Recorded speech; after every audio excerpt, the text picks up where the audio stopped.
Right, let's get going. We are on Yevamot Daf, Daf Ayin today, and we will begin at the bottom of Daf Tadim Bet. And so today's screen. Hold on just a second. So yesterday we actually began one of two different versions of a disagreement, and the disagreement is itself about a disagreement. So let's take a look and see. So we began discussing yesterday the disagreement between Rav and Shmuel. Rav, in the case, deals with a man who has marital relations with his erusa. So he's in the process of getting married. Reuben and Rachel are getting married, mazel tov to them. And Reuben does the first step of marriage, that's Erusin, still has to do Nisuin, but he has not yet done so. He does Erusin with Rachel. And they have marital relations, and lo and behold, Rachel is pregnant. And so now we have this machlokas. Rav and Shmuel. Rav says the child is considered a mamzer. Wow, that's pretty shocking. That's what we heard yesterday. Shmuel says, no, he's not a mamzer. He's not quite that bad, but he's a shatuki, meaning that you are quiet about it because maybe he's a mamzer. So they'll both, again, neither of those are particularly good situations. It's also a little bit surprising. One would not have necessarily thought that was the case. So we then qualify the case. So the Gemara says that actually there's a machlokas between Rava and Abaye about what this case is about.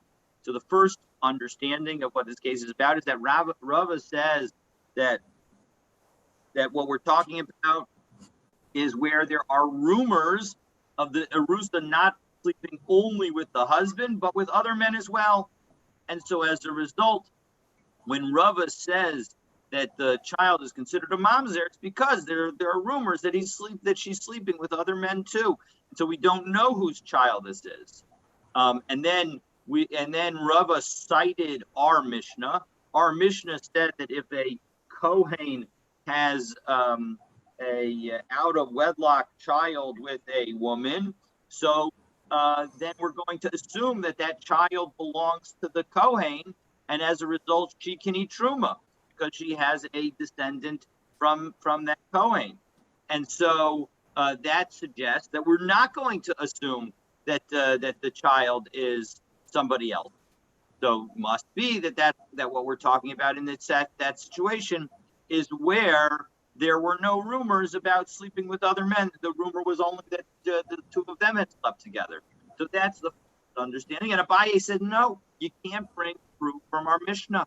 Maybe our Mishnah is talking about where the man and woman, where the Kohen and the other woman, who slept together even though they weren't married, maybe that was where they were incarcerated together, so there was no one else available for her to sleep with. And so that's why in our Mishnah we say that we attribute the child to the Kohen. So now that we've done that, so now we're going to have the same, a similar debate between Rava and Abaye, but different, again, about this machlokas between Rav and Shmuel. So we're now fourth line from the end of Samach Tadim Bet. Last word on the line, Ika da Amri. So there's another way we can understand this machlokas between Rav and Shmuel. And what is that? Viva aleha. We're talking about where the man, where the husband says, I did in fact sleep with my erusa, with the woman that I'm marrying. In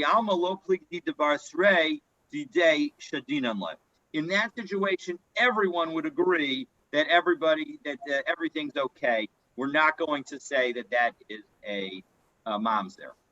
However, but instead, what's the debate about between Rav and Shmuel? Arusa she'ibra. That it's talking about a case where the woman whose erusin has been done to, so that she's the first step of marriage has happened, and she becomes pregnant, and nobody makes any claim. So the husband just says, I don't know whose child it is. So Rav Amar Havad Mamzer. So in that situation, we're going to just assume that the child is definitely a mamzer. Ushmuel Amar Havlat Shtuki. Whereas the Shmuel says, no, we don't have to necessarily make that assumption. We can assume that the child is a possible mamzer and not the definite mamzer. So Amar Rabba, Mistabra Milse the Rab, that it makes sense to say like Rav, the low diamond dimine, because we're talking about where there's no one who's suspected of having any relations. She's not expected. She's not suspected, of having any relations with her soon-to-be husband, the Daima Me'alma. But she is effectively suspected of having marital relationship with the rest of the world. And so that's why we're going to treat her as an arusa. So again, what is the suspicion? So the facts are nobody's made a claim. The suspicions are not that she slept with her husband, but rather she slept with with somebody else outside of her husband. And so in that situation, that's how Rava is going to understand the situation where Rav will say that we'll treat the child as a mamzer. But if in fact we have suspicions that the woman had in fact slept with her soon-to-be husband, well then Alpha the Daima Me'alma Basreti Desha Dinam Light. So if in fact, however, we will the suspicions are that she both had marital relations with her husband and had marital relations with other men, we will just simply attribute the child to the husband, and therefore it will not be a mamzer situation. So Amar Rabba Mina Minala, and how do I know that this must be the case? Because we have our Mishnah, Tikatani, we learned in our Mishnah, Yalda Tochal. If in fact this woman who cohabited with a Kohen has a baby, so she's allowed to eat truma. Well, the implication is that means that we're going to assume that she in fact had that this child is in fact fathered by Kohen. So hey, Kidami, so what's the case? If we say that there was that we would only have the suspicion of having relations with him below Daima Mialma, and there was no suspicion with the rest of the world, why would you even need to say it? Of course she would be able to eat.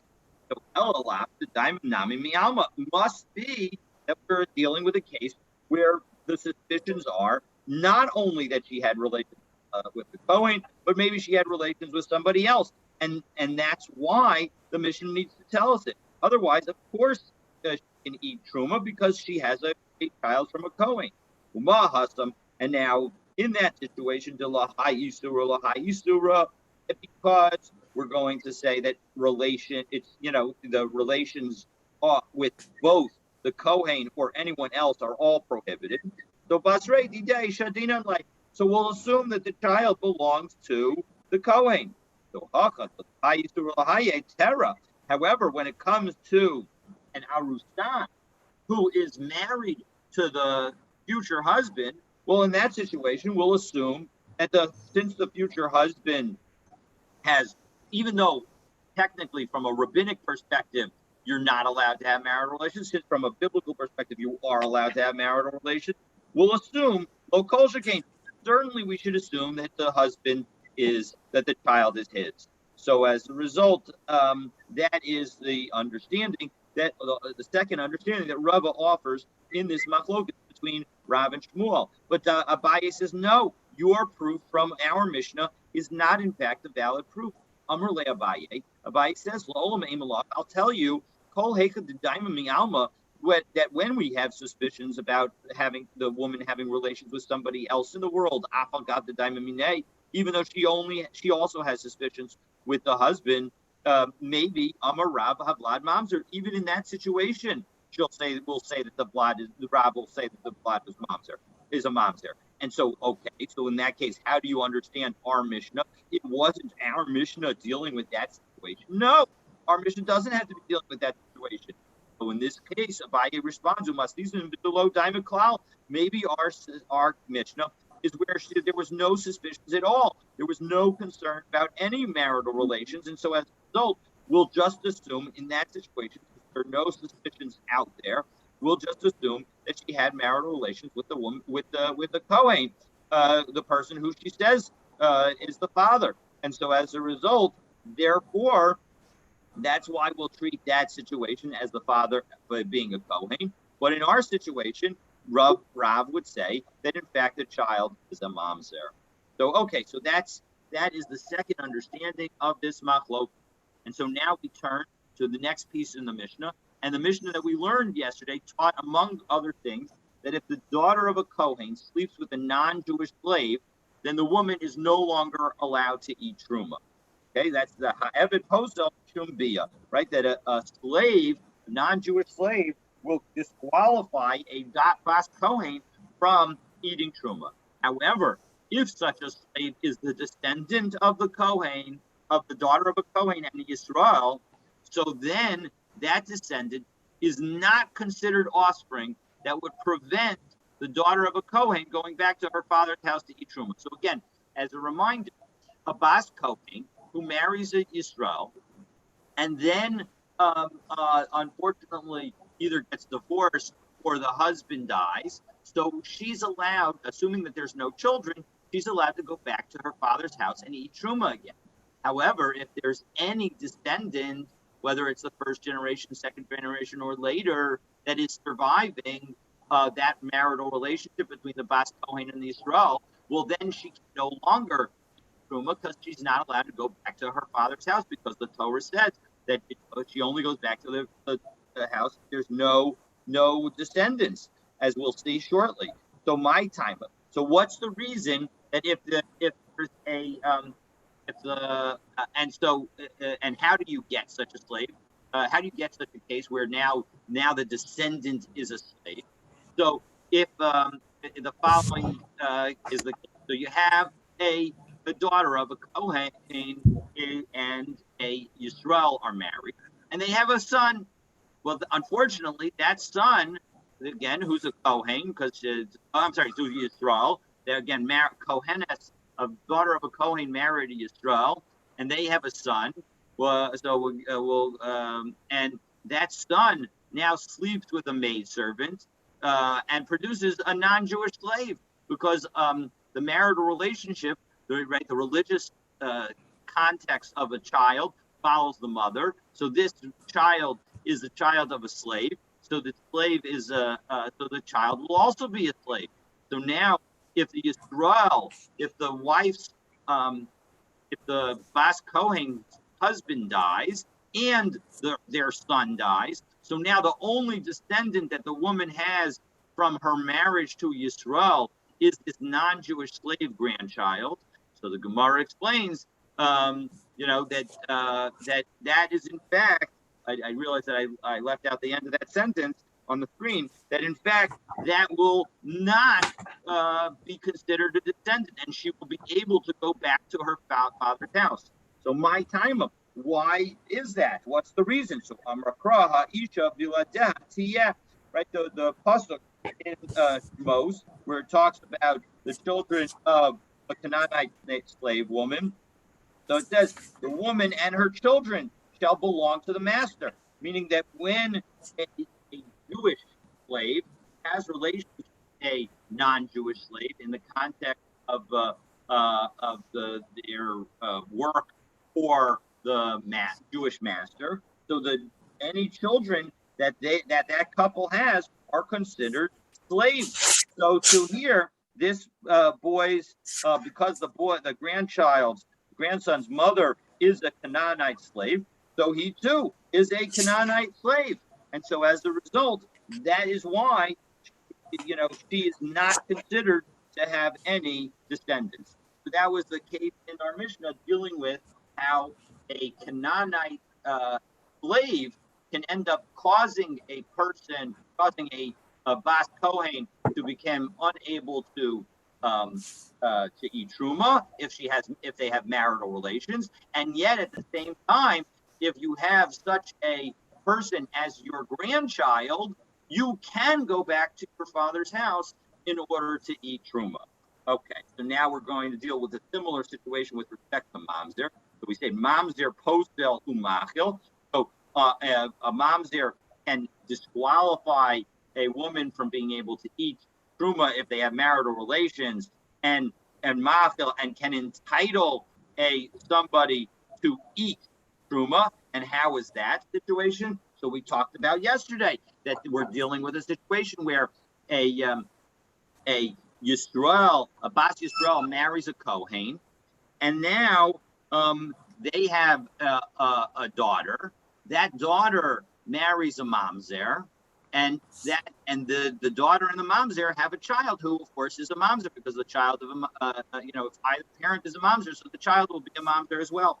And so now this Yisrael, Bas Yisrael, who is married to a Kohen, so of course she's eating truma while she's married to the Kohen, but now the Kohen daughter dies and the daughter dies, leaving only the mamzer grandchild. Well, that grandchild is considered a Jew and is considered the descendant of the Kohen. And so as a result, the Kohen, she still has a descendant from her husband who was a Kohen. So even though the mamzer is not a Kohen, and even though the mamzer, if to have relations with somebody else who is a mamzer, she would no longer be eligible to eat truma, that this mamzer, as her grandson, enables her to continue to eat truma. How do we know all that? So Tana Rabbanan, so we learned in a brisa, the zera ain law. The key is for her to, when a bas kohen marries somebody and is going back to the father's house, the key is the zera ain law. She must not have any offspring. So ain li ela zara. So I know only about her offspring. Zera zara minayin. How do I know that even a grandchild can be sufficient to disqualify her from going back to her father's house? Talmud Lomer, the zera ain la mikol makom, meaning it doesn't make a difference where she has offspring. Zera implies any offspring, doesn't make a difference how many generations it is.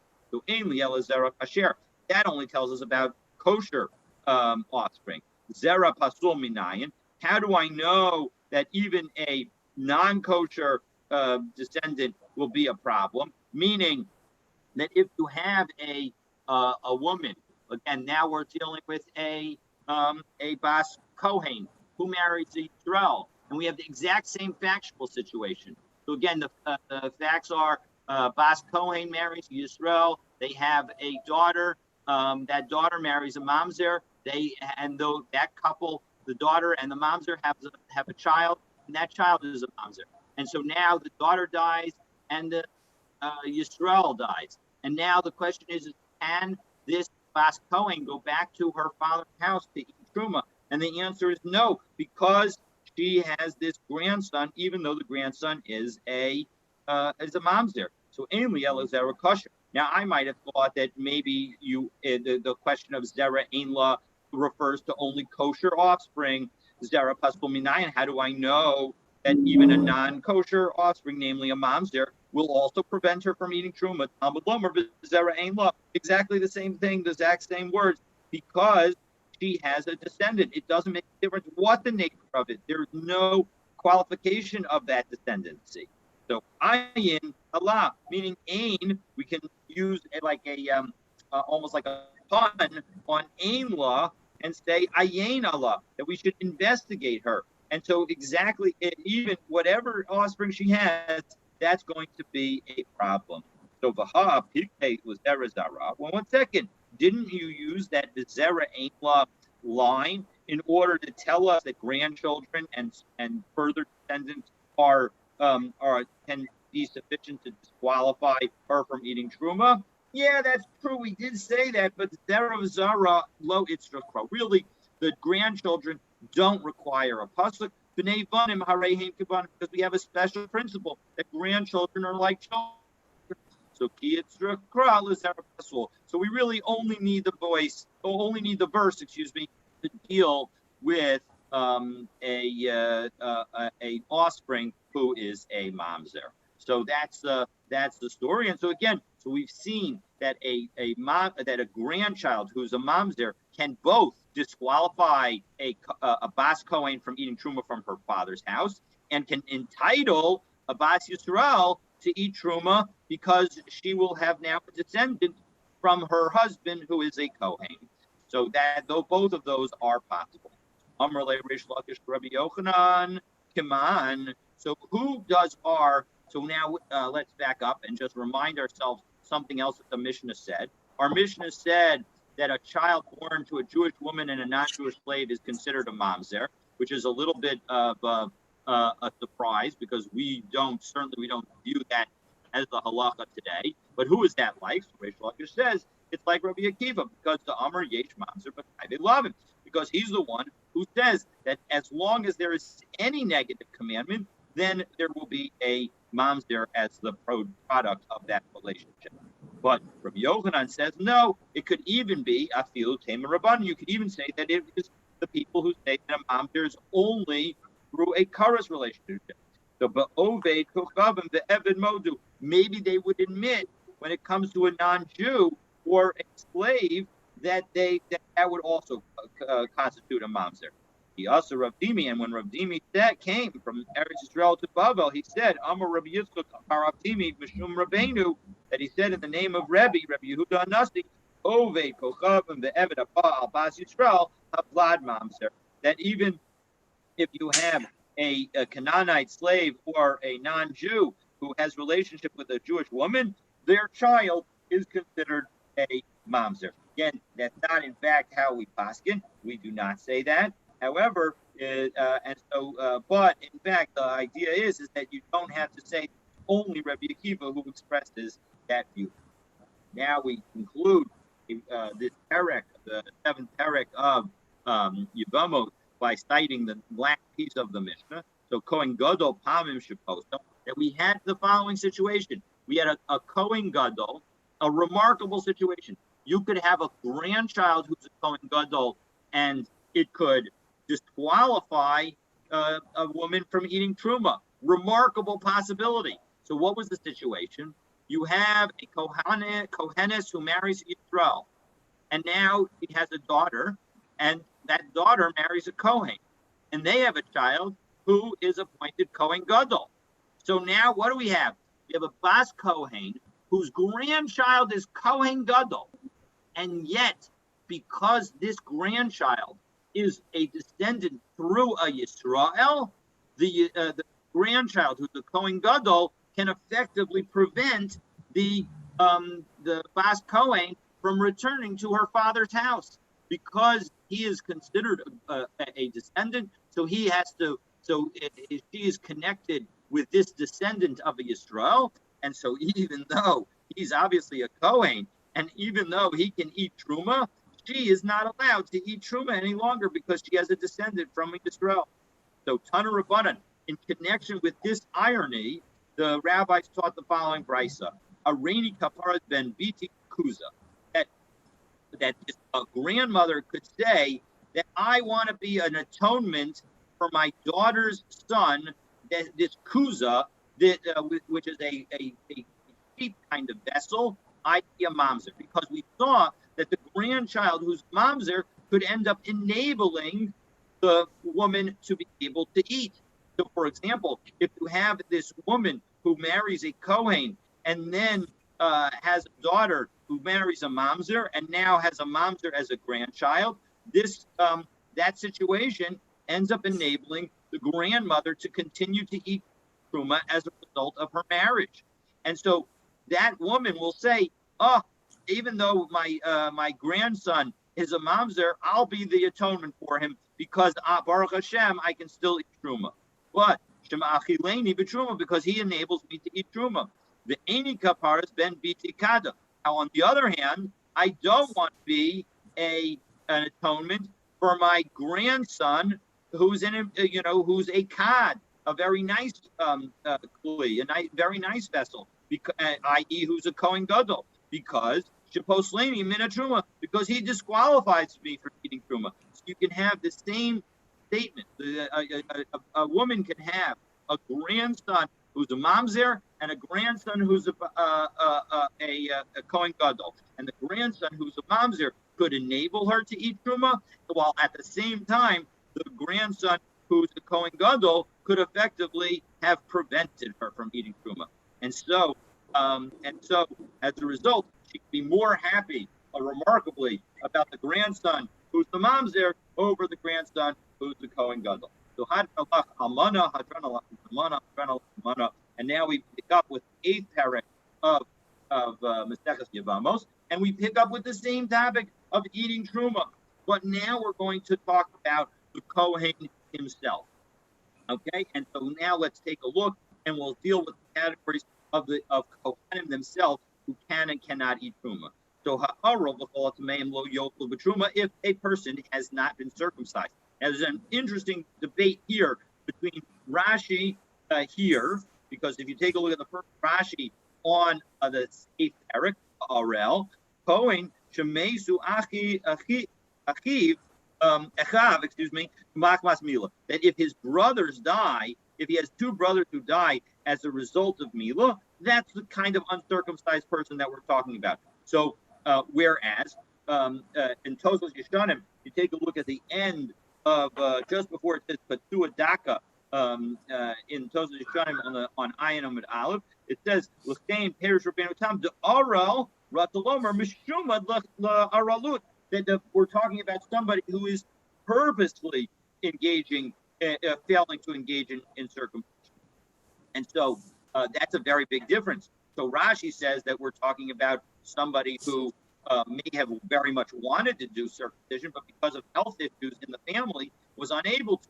Whereas Rabbeinu Tam said, no, in that situation, that person is allowed to eat truma. Whereas the only person who's not allowed to eat truma is somebody who chooses not to be circumcised. But in any event, that uncircumcised person, depending on, again, Rashi or Rabbeinu Tam, which is her position, and those who call it Tameim, and those who are Tamei, all cannot lo yoklu b'truma, are all not allowed to eat truma. On the other hand, the Dayim v'Avdeim yoklu b'truma, but their wives and slaves are allowed to eat truma because there's nothing fundamentally wrong with them. There's obviously a fix that could happen. They could go to the mikvah and become tahor. They could be sprinkled with paraduma and become tahor, and then of course they could be circumcised and thereby to be able to eat. So Patsua Daka Ukhura Shafa. On the other hand, if you have a person who's wounded or crushed testicles, or whose member has been severed, so and we'll see exactly how much has to be severed to be a problem. So then they and their slaves are allowed to eat because there's fundamentally nothing wrong with the person from a Kohen perspective. However, and of course there's Torah, but a woman's not allowed to marry such a person, and so as a result, she would no longer be allowed to eat if they got married. However,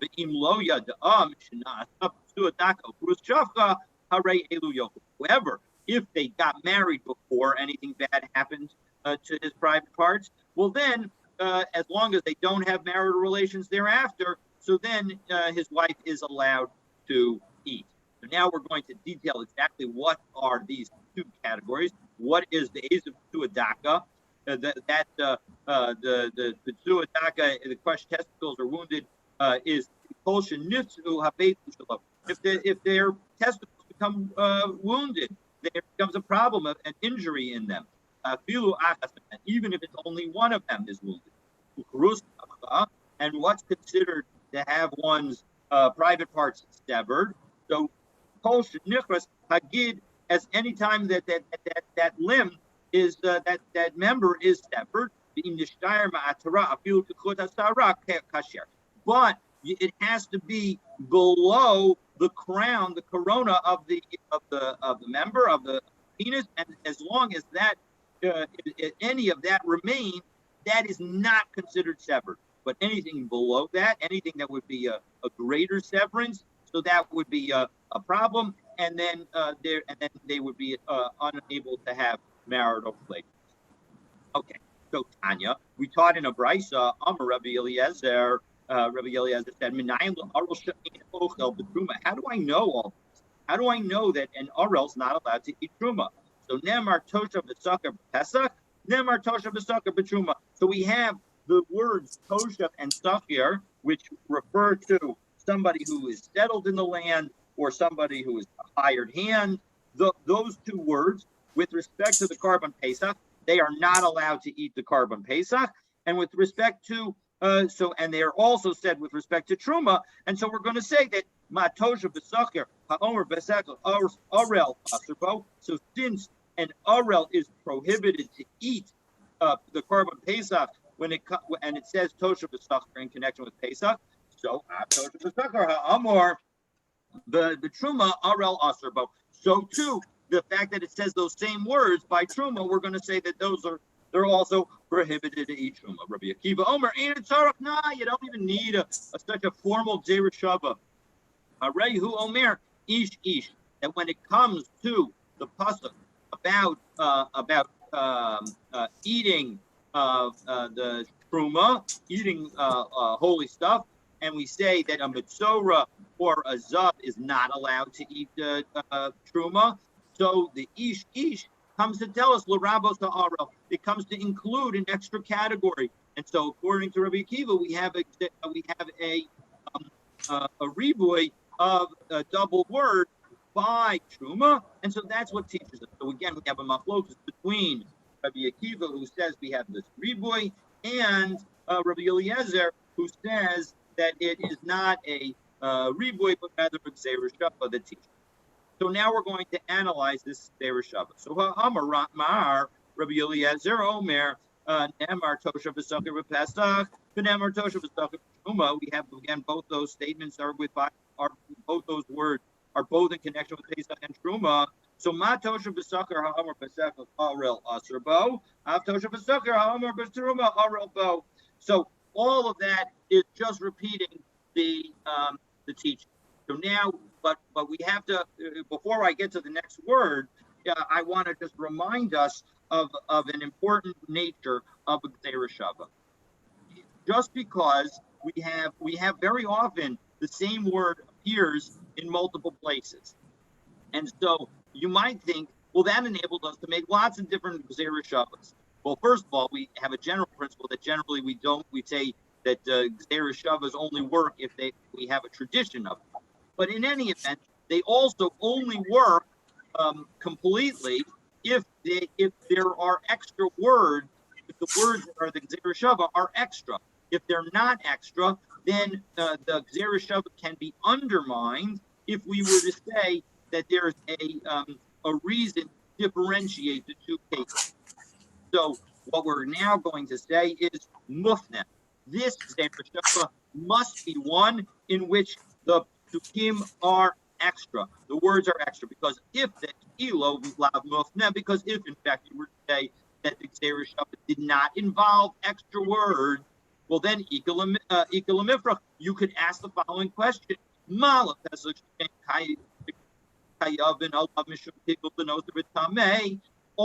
those, if you offer a korban pesach and then you have to observe the mitzvot of pigul, namely you can't think about eating it at the wrong time. No, sir, you can't leave it over after the amount of time, namely with respect to the korban pesach, it's that night. You can't leave it over to the morning, and you can't eat it while you're tumming. So all those rules apply by korban pesach, where they don't all apply with respect to truma. And so as a result, maybe the cases of pesach and truma are different, and you shouldn't be able to learn from that Gzeira Shava. So So yes, in fact, you're absolutely right. We have to say that there is extra words that are enabling us to use this Gzeira Shava. So Hai Mufna, which words are extra? So Truma, if you want to say that the word by Truma, that when it says a Tosha V'Sacher in connection with Truma, that those are extra words, that cannot be the Truma Mitzvah Striki. No, you need those words when it says Tosha and Sacher. The Tanya, because we learned in a bar Brisa that it was specifically taught what those words come to teach us. Tosha, Zekanoi Kinyan Olam.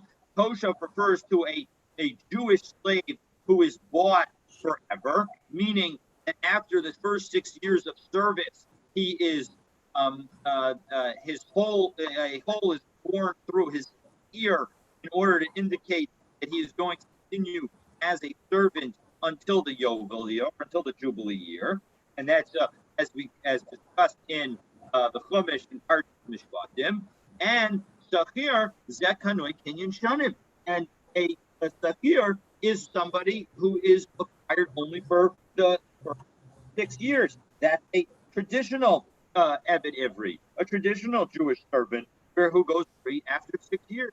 By Yomar Toshav Ba'al Yomar Sachir. So in second, if in fact a Toshav means somebody who is forever, and a Sachir means somebody who's just for a few years, well, why not just say the word Toshav? We don't need the word Sachir.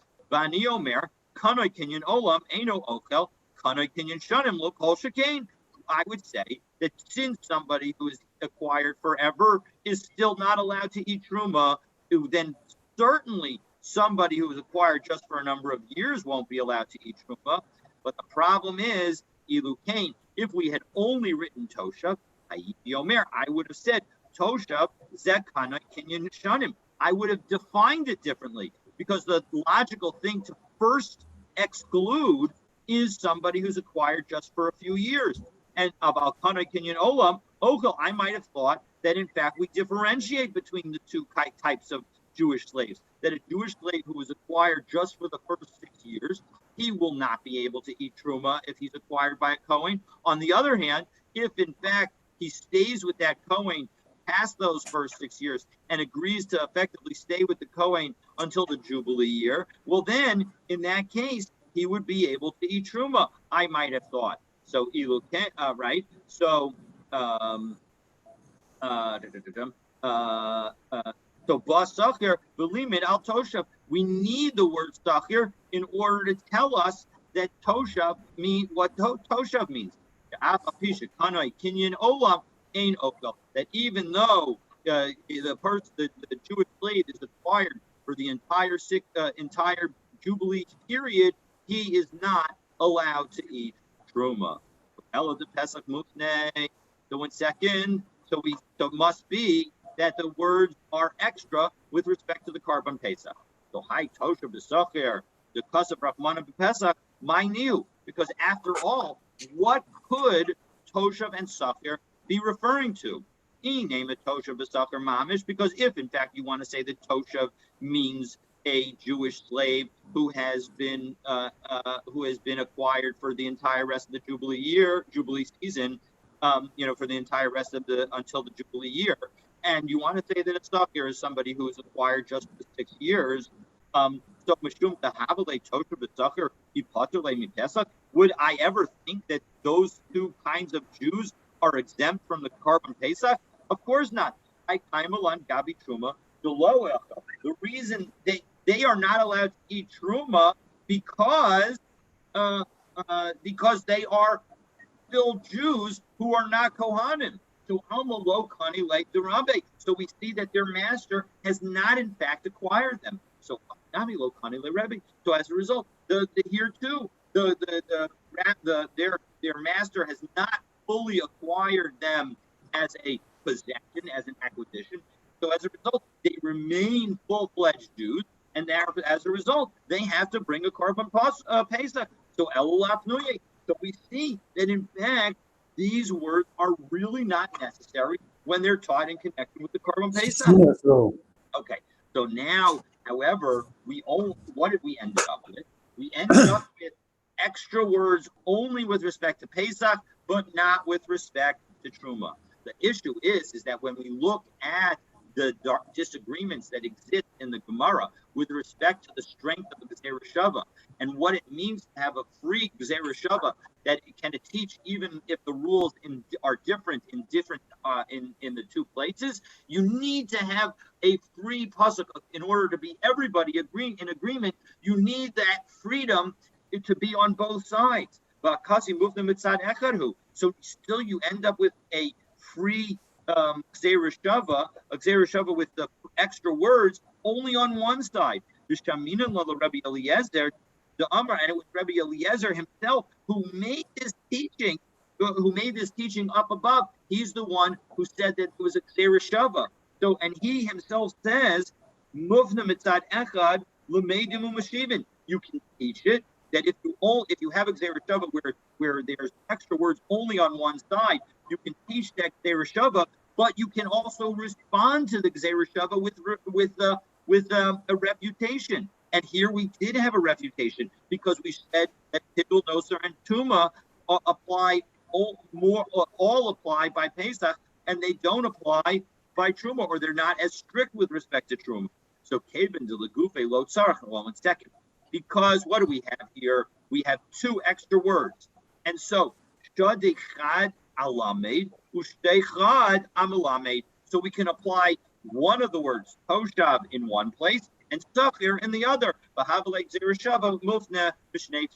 And all of a sudden, now we magically have the two Gzeira Shavas on both sides. And so as a result, now we are able to say it's a valid Gzeira Shava, and so everything is wonderful.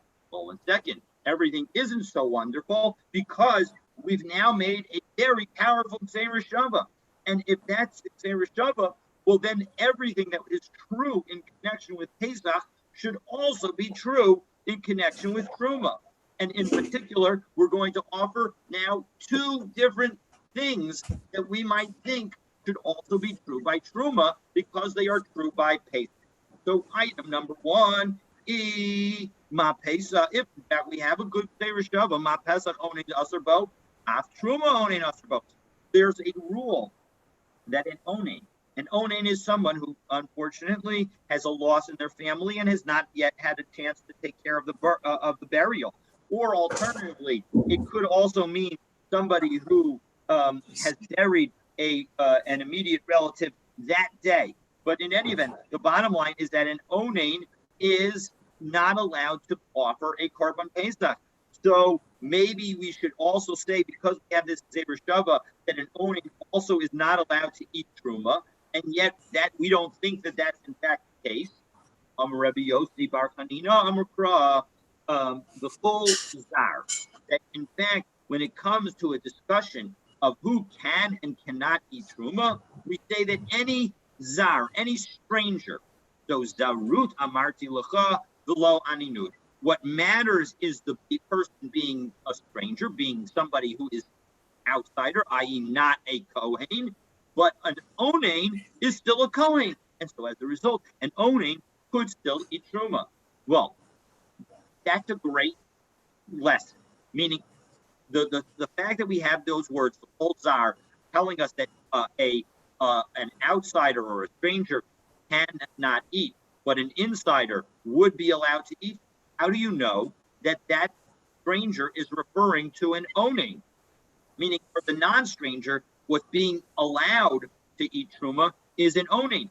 Ema below arelus. Maybe we can say that the person who's allowed to eat truma should be somebody who has not been circumcised, because they too are a real Kohen. So they are also, and when it comes to B'chol, and we say that only an outsider is not allowed to eat truma, we can say outsider, but a circumcised Kohen, an uncircumcised Kohen, should be okay. So why don't we teach that? So Hafsiv, Toshav is not here. No, well, we have the Gzeira Shava. Toshav is not here. Well, Maraita. But 1 second, you end up having 2 things. We have a Gzeira Shava that's going to tell us that something is prohibited in connection with eating truma, and we have a limud of the Chol tells us that something is permitted in connection with eating truma. Why say that the uncircumcised can't eat truma and the onain can eat truma? Say the exact opposite. Say the uncircumcised can eat truma, and it's the onain who can't eat truma. Meaning, learn kosher v'socher in connection with onain, and not with respect to an arel, and not with respect to somebody who's not circumcised. So, mistabra arelus havalei l'revui. No, it makes sense that the uncircumcised should be included in the prohibition. Okay, it because he's fundamentally missing some positive action on his body that would make him fit. Umasa begufo, and it's in connection with his body. And it's punishable by kares, the yashno hadibur. And that mitzvah of circumcision existed prior to the giving of the Torah at prior to Aseres Hadibros. Umilas v'chara v'avada ma'akeves. And we have a rule that when it comes to Korban Pesach, you have to have one's children and slaves circumcised in order for you to bring Korban Pesach. So now we say, well, 1 second. You've mentioned a lot of ways in which the Korban Pesach is more strict. But Adarabba, Aninus Avalei Rabuye. We could say actually Aninus is more strict. It applies at all times. And it applies to men and women. And you can't fit yourself. So Hanach Nafishin. All right, so bottom line is that we have more weighing on arelut, on lack of circumcision relative to aninut, and so based on that evaluation, we're going to say it makes more sense to include arelut as part of the prohibition, and to say the v'chol is permitting aninut. Okay, so that's the all right. So now that was question number 1, and now question number 2. Why not say the following out of this Zera Shava? So Rava Amar below Hanach. Oh, I'm sorry, below Hanach Nafisha. You don't even need. Actually, this is another explanation as to why you do, we should learn Arelut as the prohibition and Aninut as the permission. And Rava says below Hanach Nafisha, you don't even have to use that as the basis. Nami lo matis Amar doesn't make any sense to say that the Shava would prohibit an owning, because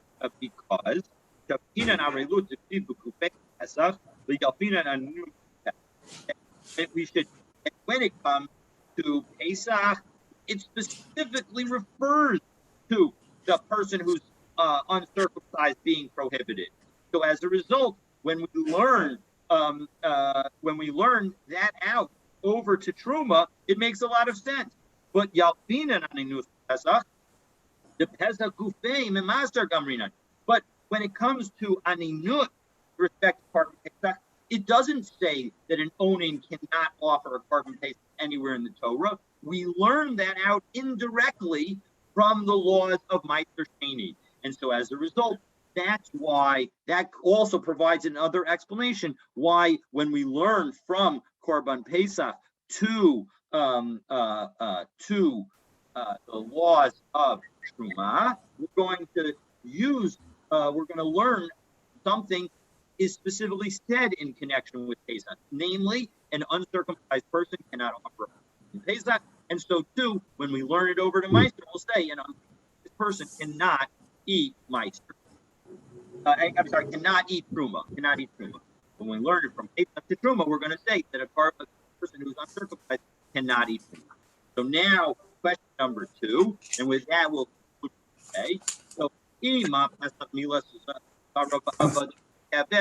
but second, with respect to Korban Pesach, we say that you need to not only have circumcised yourself, but you need to have circumcised all your male children, all your sons, and all your slaves. So, shouldn't we say the same thing with respect to Truma? That when it comes to Pesach, it says that you're going to circumcise him, namely your non-Ite slave, your non-Jewish slave, and then he can eat. And then the person who owns the slave is allowed to eat the Korban Pesach.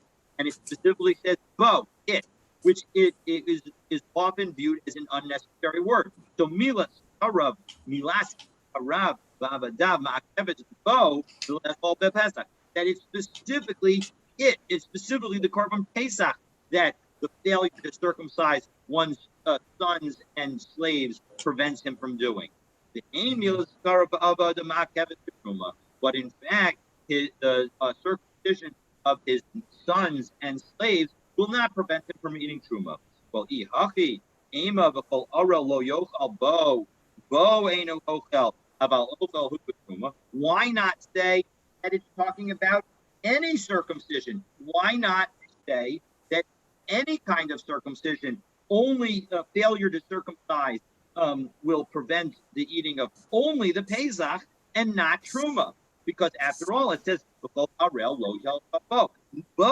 is the same word. That same word to limit things to just carbon Pesach also is said with respect to somebody who's not circumcised. So let's say that only the carbon Pesach cannot be eaten when somebody has failed to be circumcised, but truma could potentially be eaten when a person has failed to be circumcised. Well, again, we have Zereshava of Toshav V'Socher. So yeah, we have the Zereshava, but now we have two possible things that we can apply to the Zereshava and two possible things we can exclude from the Zereshava. But the question is, are we going to include the failure to circumcise oneself, or are we going to include the failure to circumcise your sons and slaves? So mistabra arelut de have. It makes sense that one's own circumcision will be the thing that we will exclude. Because that is with his own body. And it's punishable by courage. Whereas the punishment for failure to circumcise your sons and slaves is not courage, and it's not on your own body. One second, there are other aspects of circumcision for one's sons and slaves that are more strict, because they apply at all times. You only have to circumcise yourself once. But with respect to sons and slaves, that can apply at any point in time whenever you have a son and whenever you have a slave.